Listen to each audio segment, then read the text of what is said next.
So you can tell yourself the effort part is the good part. I know it's painful. I know this doesn't feel good, but I'm focused on this. I'm going to start to access the reward. When we focus only on the trophy, only on the grade, only on the win, you undermine that entire process. The ability to access this pleasure from effort is without question the most powerful aspect of dopamine. And the beautiful thing is it's accessible to all of us. Generally, most people don't like working hard. Some people do, but most people work hard in order to achieve some end goal.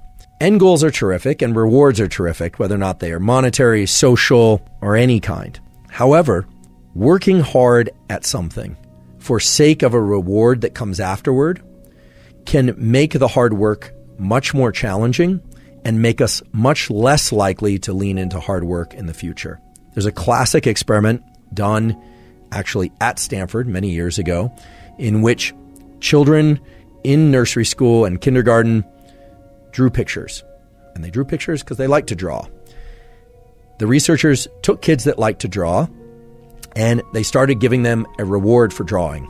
The reward generally was a gold star or something that a young child would find rewarding. Then they stopped giving them the gold star.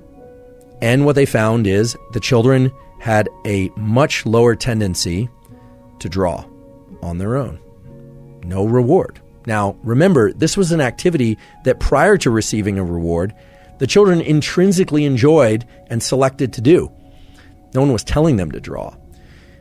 What this relates to is so-called intrinsic versus extrinsic reinforcement. When we receive rewards, even if we give ourselves rewards for something, we tend to associate less pleasure with the actual activity itself that evoked the reward. If you get a peak in dopamine from a reward, it's going to lower your baseline, and the cognitive interpretation is that you didn't really do the activity because you enjoyed the activity, you did it for the reward.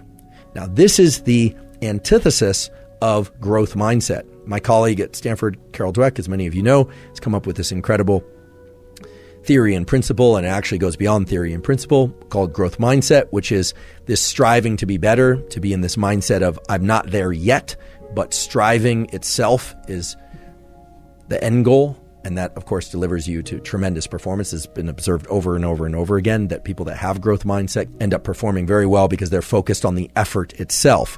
And all of us can cultivate growth mindset.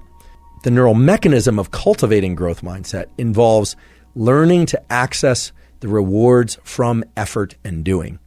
And that's hard to do because you have to tell yourself, okay, this effort is great. This effort is pleasurable, even though you might actually be in a state of physical pain from the exercise. Or I can recall this from college, just feeling like I wanted to get up from my desk, but forcing myself to study, forcing myself. What you find over time is that you can evoke dopamine release from the friction and the challenge that you happen to be in.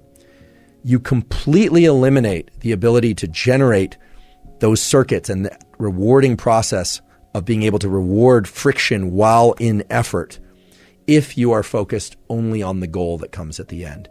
So if you say, oh, I'm going to do this very hard thing and I'm going to push and push and push and push for that end goal that comes later, not only do you enjoy the process of what you're doing less, you actually make it more painful while you're engaging in it.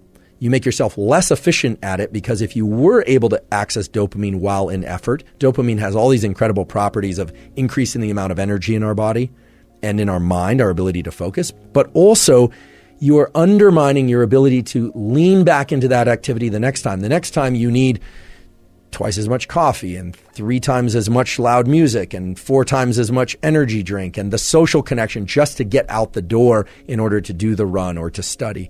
So what's more beneficial is to attach the feeling of friction and effort to an internally generated reward system. You're not just pursuing the things that are innately pleasurable. So you can tell yourself the effort part is the good part. I know it's painful. I know this doesn't feel good, but I'm focused on this. I'm going to start to access the reward. You will find the rewards, meaning the dopamine release inside of effort if you repeat this over and over again.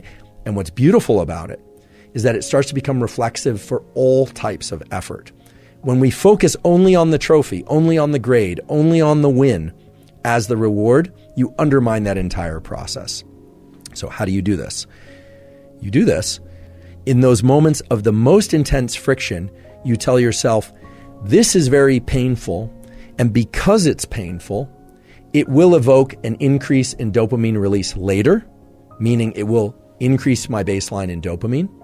But you also have to tell yourself that in that moment, you are doing it by choice and you're doing it because you love it.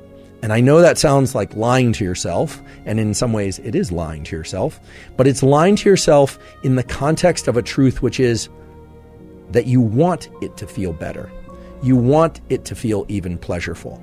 Now, this is very far and away different from thinking about the reward that comes at the end, the hot fudge sundae for after you cross the finish line. And you can replace hot fudge sundae with whatever reward happens to be appealing to you. We revere people who are capable of doing what I'm describing. David Goggins comes to mind as a really good example. Many of you are probably familiar with David Goggins, former Navy SEAL, who essentially has made a post-military career out of explaining and sharing his process of turning the effort into the reward. The ability to access this pleasure from effort is without question the most powerful aspect of dopamine and our biology of dopamine. And the beautiful thing is it's accessible to all of us.